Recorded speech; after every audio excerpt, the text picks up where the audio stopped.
नमस्कार. मी संजय मित्रगोत्री. ऑडिओ वाचनालयमध्ये आपलं स्वागत आहे. ज्येष्ठ साहित्यिक रहस्यकथाकार गुरुनाथ नाईक लिखित रक्ताचा पाऊस या पुस्तकाचं हे ऑडिओ बुक आहे.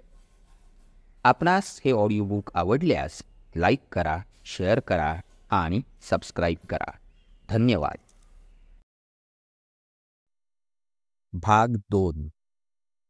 कॅप्टन दीप, लेफ्टनंट शेख आणि मारिया लोबो या 3 व्यक्ती मुजताघ या आर्मी हेडक्वार्टरमध्ये गंभीर चेहरे करून एकमेकांकडे पाहत होत्या.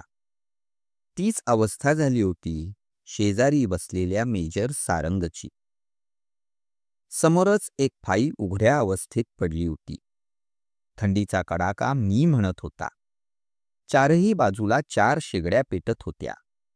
इन्स्पेक्शन बंगल्याच्या त्या छोट्याशा हॉलमध्ये उष्णता निर्माण करायला त्या शेगड्या पुरेशा होत्या. रक्ताचा पाऊस ही घटना पहिलीच असेल अशीच मेजर सारंगनं स्वतःच्याच कल्पनेला तडा पाडला. ही घडलेली घटना तिसरी होती. यापूर्वीची घटना होती मार्पोला या भागात आणि दुसरी घडली होती याच भागाच्या पश्चिमेला साधारण 15 ते 20 मैलांवर. कॅप्टन दीपला आणि त्याच्या खात्याला हे फार मोठं आव्हान होतं. कल्पनेत न बसणाऱ्या घटना सत्यसृष्टीत कॅप्टन दीपवर सोपवण्यात आल्या होत्या. सबंध दिवसभर ते धावपळीत होते. ज्या ठिकाणी रक्ताचा पाऊस पडला होता त्या ठिकाणी हेलिकॉप्टरनं त्यांना उतरवण्यात आलं होतं. जवळजवळ तासभर ते जागेचा शोध घेत होते, पण त्या तासाभरात त्यांची कोणतीही प्रगती झाली नव्हती. हे सारं घडलं कसं याचा विचार देखील ते करू शकत नव्हते. ज्या ठिकाणी संपूर्ण ठाणे उद्ध्वस्त करण्यात आलं होतं त्या ठिकाणी जेव्हा ते उतरले तेव्हाही त्यांची अगदी हीच अवस्था झाली. त्या तळावर आता अधिक बंदोबस्त ठेवण्यात आला होता. पूर्वीपेक्षाही दुप्पट संख्या त्या ठिकाणी ठेवण्यात आली होती. पण त्या ठिकाणी बोलणारं कुणीही नव्हतं. हॉस्पिटलात असलेल्या बहादुराशिवाय या ठिकाणी काय घडलं ते सांगणारा आणखी कुणीही नव्हता. औषधोपचार करताना बहादुरानं जे सांगितलं ते शब्दनशब्द टाईप केलेलं होतं. बहादूरची भेट न घेताही त्याचं म्हणणं आणि ठाण्यावर जे काय घडलं त्याचं चित्र कॅप्टन दीपच्या डोळ्यांपुढं उभं राहत होतं. रात्रीची जेवण झाली. कंदिलाच्या उजेडात तिघांनीही नकाशाचा अभ्यास सुरू केला. अतिशय वेगळ्या तऱ्हेनं तयार केलेला तो नकाशा होता. चीनमधून कुणी दुश्मन आत घुसलाच तर तो कोणत्या भागातनं येईल हाच विचार त्या नकाशाकडे पाहून तिघही करत होते. पण तशी कोणतीही फट सीमेवर दिसत नव्हती. तशी कोणतीही शक्यता त्यांना वाटत नव्हती.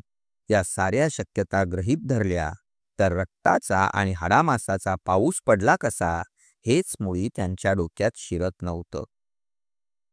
शेख, आपण निष्कारण त्या जागेपासून दूर जाण्याचा प्रयत्न करताव. ज्यांनी हल्ला केला, ठाण्यावरच्या 10 जणांना नाहीसं केलं, ती मंडळी त्याच भागात कुठंतरी असावी. कॅप्टन दीपनं बोलायला सुरुवात केली.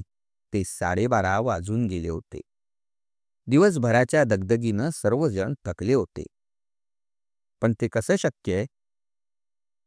का शक्य असू नये? असा हल्ला झाला तर आपलं सैन्य त्यांना हडकून काढल्याशिवाय राहणार नाही. आपल्या प्रत्येक शिपायाला या भागातल्या प्रदेशाची खडानखडा माहिती असते याची हल्लेखोरांनी कल्पना असावी. लेफ्टनंट शेख बोलत असताना दीपनं त्याला हाताच्या इशाऱ्यानं थांबवलं. त्याचा चेहरा किंचित कठोर बनला.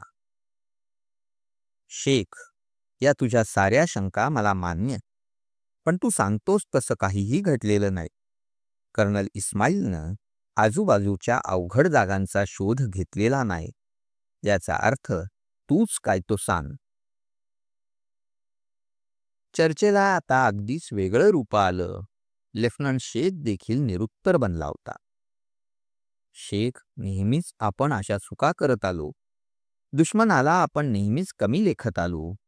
त्यांनी ज्या शक्यता मनाशी आणल्या त्या खऱ्या घडत गेल्या आणि ज्या मनात आणल्या त्यांचा काहीही उपयोग होऊ शकला नाही. कदम आला की आपण उद्या रात्री त्या भागात उतरू. 5-7 दिवस त्या भागात राहण्याची तयारी ठेवू. 5-7 दिवसात आपल्या हाती काही ना काही सापडे. पूर्णपणे युद्धाची तयारी आपली असायलाच हवी. कॅप्टन दीट जवळजवळ 15 मिनिटं बोलत होता. दारांचे होणारे आवाज ऐकून दोन्ही ऑर्डरली अद्याप झोपलेले नाही हे स्पष्ट दिसत होतं. लेफ्टनंट शेखनं जांभया द्यायला सुरुवात केली आणि कॅप्टन दीप उठून त्याच्याकडं पाहतच राहिला. विश्रांती घेणं आपल्याला भाग आहे ते कॅप्टन दीपच्या लक्षात आलं. कारण उद्या सकाळी कामगिरीवर निघाल्यानंतर आपल्याला विश्रांती घेता येईल यावर त्याचा विश्वास नव्हता. तिघही आपापल्या बेडरूममध्ये शिरले. रॉकेलचे मंद दिवे जळत होते. उभेसाठी बेडरूममध्ये शेगड्या नव्हत्या. मारियानं ऑर्डरलीला जोरात हाक मारली आणि त्याच वेळी काहीतरी हल्ल्यासारखं तिला वाटलं. पण तिला मान वळवण्याची देखील संधी मिळाली नाही. तोंडावर पडलेल्या मजबूत पंजामुळं हालचाल करणं देखील तिला जमलं नाही. तोंड दाबून धरलेल्या व्यक्तीनं तिचा उजवा हात पकडला. त्याच वेळी दुसरी एक व्यक्ती कॉट खालनं बाहेर आली. अंधूक उजेडात घाबरलेल्या मारियानं त्या बुटक्या व्यक्तीकडे पाहिलं. त्याच्या हातात काहीतरी चकाकलं. तिचा डावा हात बुटक्या व्यक्तीनं पकडला. त्याच्या शरीरातल्या अमानुष ताकदीची जाणीव मारियाला झाली. दंडात काहीतरी खुपसलं गेलं. खुपसलेली सुई लगेच काढली गेली तेव्हा तिचा दंड ठणकत होता. डोकं जड झाल्यासारखं वाटत होतं. हळूहळू आपल्या हातापायातली शक्ती नाहीशी होत असल्याची जाणीव तिला झाली. काहीही आठवेनासं झालं. आपण खाली कोसळलो केव्हा हे देखील तिला समजलं नाही. मुजताग कॅम्प हा डोंगर भागात इतस्ततः पसरलेला होता. अधिकाऱ्यांचे बंगले उंच उंच भागात ठेवण्यात आले होते. तर सभोवताली 100 शिपाई राहतील अशी लांबलचक हॉलसारखी घरं ठेवण्यात आली होती. त्याच्याही बाहेर उंचच उंच जाड तारांचं कुंपण बांधण्यात आलं होतं. इन्स्पेक्शन बंगला कर्नलच्या बंगल्यापासनं साधारण 500 मीटर्सवर होता. आजूबाजूला मोकळी अशी जागा होती. 3 डोंगरांच्या मध्ये तो बंगला बांधण्यात आला होता. ती जागा अशी होती की त्या ठिकाणी कुणीही येण्याची शक्यता नव्हती. दुश्मन आला तर तिथं प्रवेश करणं अगदीच कठीण होतं. कारण सभोवताली शिपायांच्या क्वार्टर्स होत्या. त्याशिवाय कडक असा पहारा होता. त्या पहाऱ्यातनं कुणीही दुश्मन आत प्रवेश करू शकणार नव्हता.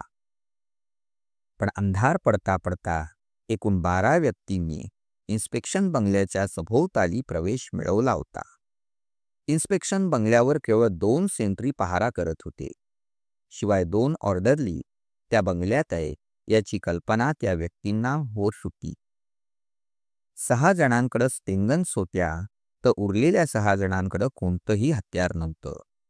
इन्स्पेक्शन बंगल्यातल्या 4घांना ठार करून 3 जणांना पकडून नेण्याची कामगिरी बिनहत्यारी 6 जणांवर होती. हत्यारबंद 6 जण इन्स्पेक्शन बंगल्यापासून दूर राहिले. सभोवताली पांगलेल्या अवस्थेत आणि इतर 6 जणांनी 2 बाजूंकडनं बंगल्याच्या रोखानं पुढं जायला सुरुवात केली. बंगल्याच्या मागं आणि पुढं असे 2 सेंट्री पहारा करत होते आणि तिघांच्या गटानं जाणारे मारेकरी डाव्या आणि उजव्या बाजूकडून चालले होते. त्यांच्या हालचाली अतिशय सावध होत्या. एकमेकांपासून 10-12 फूट अंतरावर असेल तरी त्यांनाच एक दुसऱ्याचा पत्ता नव्हता. अगर हालचाली देखील त्यांना कळत नव्हत्या. त्यातून अस्पष्टसं बोलणं दूरवर ऐकू येत होतं. पण ते काय बोलतात हे जवळजवळ सरकणाऱ्यांना समजत नव्हतं. दोन्ही बाजूंनी 6 व्यक्ती भिंतीजवळ येऊन पोहोचल्या. त्यांच्या हालचालीचा पत्ता बंगल्यात कुणालाही लागला नव्हता. बाहेर असलेल्या सेंट्रीना देखील काही हालचाली दिसल्या नव्हत्या किंवा ऐकू आल्या नव्हत्या. दोघं जण मागच्या बाजूनं निघाले तर दोघं जण पुढच्या बाजूनं. दोन्ही सेंट्रींना आडवे केले की त्यांचं काम सोपं होणार होतं.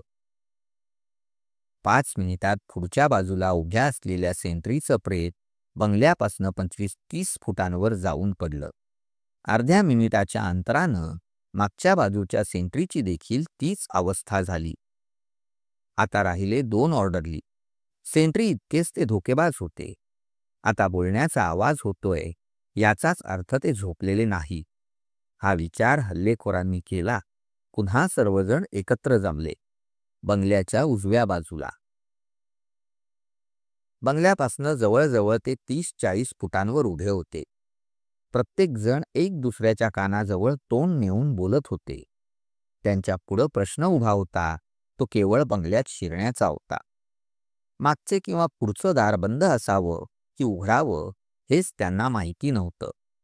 खिडक्यांना गज नाही याची कल्पना त्यांना होती, पण या कडाक्याच्या थंडीत भक्कम अशी लाकडी दारं कुणी उघडी ठेवणं शक्य नव्हतं. सर्वांच्याच अंगावर भारतीय सैन्यांचा गणवेश होता. प्रत्येकाजवळ धारदार सुरा होता. दूरवर असलेले 6 जण हल्लेखोर सोडले तर इतरांजवळ कोणतंही हत्यार नव्हतं. पुन्हा सुराधारी 3 जण बंगल्याच्या पुढच्या भागात आले तर 3 जण मागच्या भागात गेले. त्यांची चिकाटी आणि जिद्द दांडगी होती. ती जागा अशी होती की काही गडबड झाली तरी संपूर्ण कॅम्प जागा होईल आणि कॅम्प जागा झाला तर निसटून जाणं आपल्याला कठीण आहे याची त्यांना पुरेपूर कल्पना होती. स्वतःच्या प्राणापेक्षाही बंगल्यातल्या 3 व्यक्तींना पकडून नेणं त्यांच्या दृष्टीनं महत्वाचं होतं. मागच्या दाराजवळ आलेली 3ही दाराजवळ उभं राहून विचार करत होते. आत घुसण्याची जबाबदारी केवळ त्यांचीच होती. एकदा का दार उघडलं गेलं म्हणजे मग त्यांचं काम अगदी सोपं होणार होतं. आतल्या बाजूला हालचाली होत होत्या. त्या हालचाली बंगल्याच्या नेमक्या कोणत्या भागात होत आहेत याची कल्पना त्यांना येत नव्हती. मागच्या दाराजवळ कुणी आलंच तर दारावर टिचक्या मारून एखाद्या ऑर्डरलीला दार उघडायला भाग पाडणं अगदी सोपं होतं. अस्पष्टसा पावलांचा आवाज दाराआड त्यांनी ऐकला. बाहेर असलेल्या 3तल्या एकानं हलकंच दार उघडलं. त्यातल्या प्रत्येकाला हिंदी उत्तम प्रकारे बोलता येत होते. आतून कोण आहे हे विचारलं जाईल हे गृहीत धरून 3तला एक उत्तर देण्याच्या तयारीत होता. पण त्यांचा अंदाज चुकला. कुणीही विचारलं नाही. आतल्या बाजूकडनं दार उघडलं गेलं. बाहेरच्या सेंट्रीनंच दार ठोकलं असावं हाच विचार ऑर्डरलीनं केलेला आहे. बाहेरच्या हल्लेखोरांनी ते ओळखलं. बाहेरच्या बाजूचा सेंट्रीच आहे असं समजून काहीतरी बोलायला अंधारात कुठे असलेल्या ऑर्डरलीनं तोंडातनं शब्द काढण्यापूर्वीच आपला मोरया झाला कसा हे त्याला समजलंच नाही. दुसऱ्याच क्षणी त्याची मान मागच्या बाजूनं कापण्यात आली. दोघांनी त्याला उचलून 15-20 फुटांवर नेऊन टाकून दिलं तर एक जण उघड्या दारातनं आत शिरला. आता त्यांचं काम अगदी सोपं होतं. ज्या दोघांनी सेंट्रीला नेऊन दूर टाकलं त्यांनी इतर 3घांना मागचं दार उघडलं गेल्याची खबर दिली. सर्वजण त्या दारातनं आत घुसले. बंगल्यात देखील अर्ध्याधिक भागात पूर्णपणे अंधार पसरला होता. उरलेल्या भागात मंद असे तेलाचे दिवे जळत होते. पण म्हणावा तसा त्या दिव्यांचा उजेड पडत नव्हता. त्या कॅम्पमध्ये अद्याप वीज गेलेली नव्हती आणि इतक्या दूरवर वीज पोचणं अगदीच अशक्य कोटीतलं होतं. आज शिरलेल्या 6तल्या दोघांनी दुसऱ्या ऑर्डरलीला गाठलं त्यावेळी दिवाणखान्यात होणारे बोलण्याचे आवाज स्पष्टपणे ऐकू येत होते. त्यातल्या केवळ एकालाच इंग्रजी भाषा समजत होती आणि तीही मोडकी तोडकी. आज चाललेलं संभाषण त्याला नीटसं समजत नव्हतं. 3ही अधिकारी झोपल्याशिवाय ऑर्डरली झोपणं शक्य नव्हतं. तो खोलीतनं त्या खोलीत सारखा गडबड करत होता. 2 वेळा त्यानं बाहेर बोलणाऱ्यांना 3ही अधिकाऱ्यांना कॉफी करून दिली होती आणि 3ऱ्यांदा कॉफी करण्यासाठी तो बसला होता. स्टुलावर बसलेल्या या ऑर्डरलीची पाठ किचनच्या दाराकडे होती. पावलांचे आवाज होऊ न देता व्यक्ती किचनमध्ये शिरलेली आहे याचा थांग पत्ता देखील त्या ऑर्डरलीला लागला नाही. त्याचं तोंड केव्हा दाबलं गेलं आणि स्टुलावरून त्याला केव्हा उचललं गेलं हे लक्षात येण्यापूर्वीच त्याच्या मानेमागची शिरं सूर्यानं कापली गेली. मिनिट अर्ध्या मिनिटात त्याची होणारी धडपड थांबली. दोघांनीही त्याला उचलून बंगल्याच्या बाहेर दूरवर नेऊन टाकलं. त्यावेळी थंडीचा कडाका तर मी म्हणत होता. अर्ध्या तासात त्यांनी तिन्ही बेडरूमचा ताबा घेतला. इंजेक्शन देण्यासाठी 3 सिरिंज तिघांनीही जय्यत तयारीत ठेवल्या. 3 कैद्यांना घेऊन 12 जण निघाले होते तेव्हा पहाटेचे 2:45 वाजले होते आणि सभोवतालचा सारा कॅम्प सुस्त पडलेल्या अजगरासारखा शांत होता.